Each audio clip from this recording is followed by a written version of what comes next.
Bienvenue sur ma chaîne YouTube Une parenthèse, la chaîne où l'on décode ensemble les mécanismes du système nerveux autonome, du traumatisme et de l'attachement. Je m'appelle Wittmann Pauline, je suis éducatrice spécialisée dans les traumatismes de l'enfance et de l'attachement et si ce n'est pas encore fait, je t'invite à t'abonner pour ne louper aucun épisode. Aujourd'hui, j'avais vraiment envie d'aborder avec toi le sujet de la régulation du système nerveux autonome. Pourquoi? Parce que tu l'as vu passer partout sur les réseaux sociaux, la régulation du système nerveux autonome est devenue la nouvelle technique à la mode pour guérir de tout. Et du coup, inévitablement, c'est aussi devenu une véritable arnaque marketing.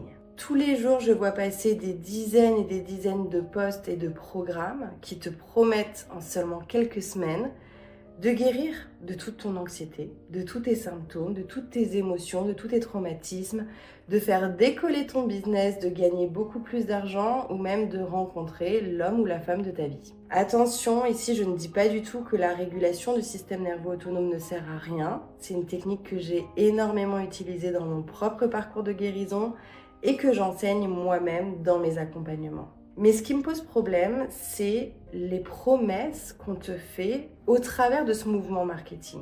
Il y a vraiment ce truc où on te promet que tu ne vivras plus jamais d'inconfort et plus jamais de difficultés dans ta vie parce que tu vas mettre en place des outils de régulation.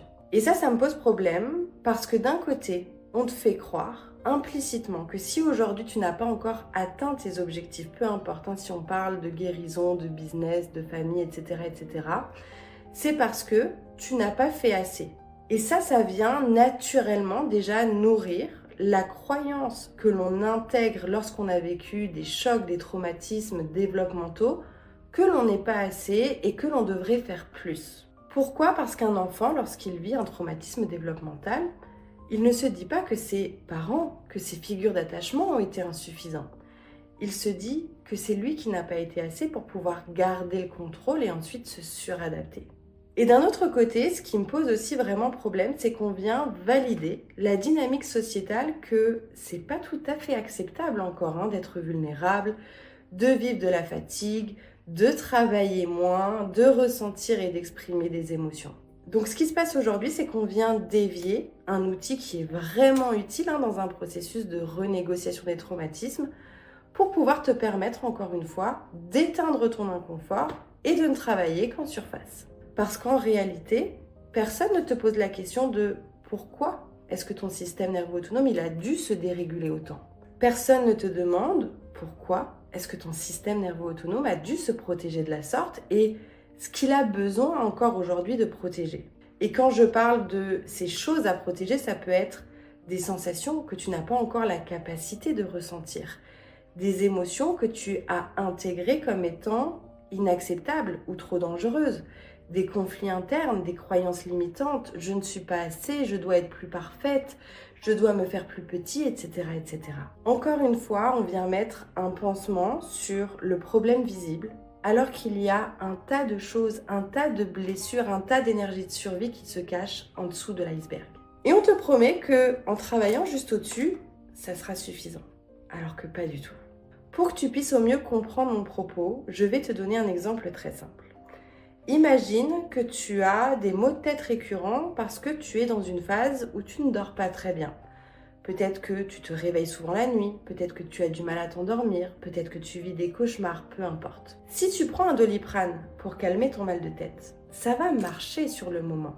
Mais si tu ne viens jamais travailler sur ce qui sous-tend ton mal de tête, c'est-à-dire ta dette de sommeil, la mauvaise qualité de ton sommeil, et bien forcément tes maux de tête vont perdurer. C'est exactement la même chose pour la régulation du système nerveux autonome. Si tu utilises la régulation du système nerveux autonome pour ne plus jamais vivre d'inconfort, ne plus jamais vivre de difficultés, d'émotions, de stress, et bien tout simplement tu ne viens que rajouter de la dérégulation sur un système nerveux autonome qui est déjà saturé. Et parallèlement, il peut y avoir un autre type de personnes qui sont vraiment alimentées par cette croyance qu'ils ne sont pas assez et qui vont mettre en place des routines et des outils tout au long de leur journée. Il n'y a aucun jugement là-dedans. J'ai fait partie de ces personnes qui avaient des routines insoutenables tout au long de leur journée.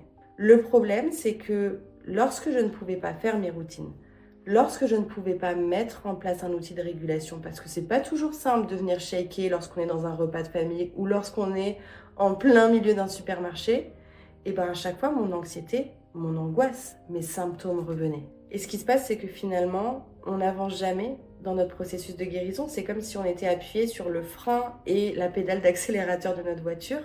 Et au-delà de ça, on devient dépendant aux outils. On pense qu'il nous faut des outils pour pouvoir être stable et pour pouvoir se réguler. Alors qu'en réalité, lorsqu'on vient travailler sur tout ce qui se passe en dessous de l'iceberg, la régulation, elle se fait naturellement. Le système nerveux autonome et le corps retrouvent leur régulation naturelle. Alors je ne te dis pas de ne plus du tout utiliser des outils, mais de savoir pourquoi est-ce que tu les mets en place. Comme je te l'ai dit avant, la régulation du système nerveux autonome peut être un tremplin formidable dans un processus de guérison, surtout quand on l'utilise pour étirer notre fenêtre de tolérance, étirer nos capacités à ressentir pour pouvoir petit à petit intégrer que le danger est passé et que notre corps est en sécurité. Mais si tu l'utilises pour éteindre tout l'inconfort que tu vis, pour ne plus jamais vivre de difficultés, malheureusement tu vas rester dans la dérégulation.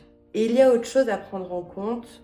Deb Dana, qui est juste pour moi une figure d'autorité absolue dans ce domaine, nous dit que pour pouvoir réguler son système nerveux autonome, notre corps a besoin de deux choses. De la sécurité, qu'on peut nourrir au travers des outils de régulation, mais surtout on a besoin de connexion. Et ça c'est très vrai, surtout lorsqu'on a vécu des traumatismes développementaux, des traumatismes qui ont eu lieu dans le lien. Quand le lien était un danger pour nous, la réparation ne peut avoir lieu que dans le lien.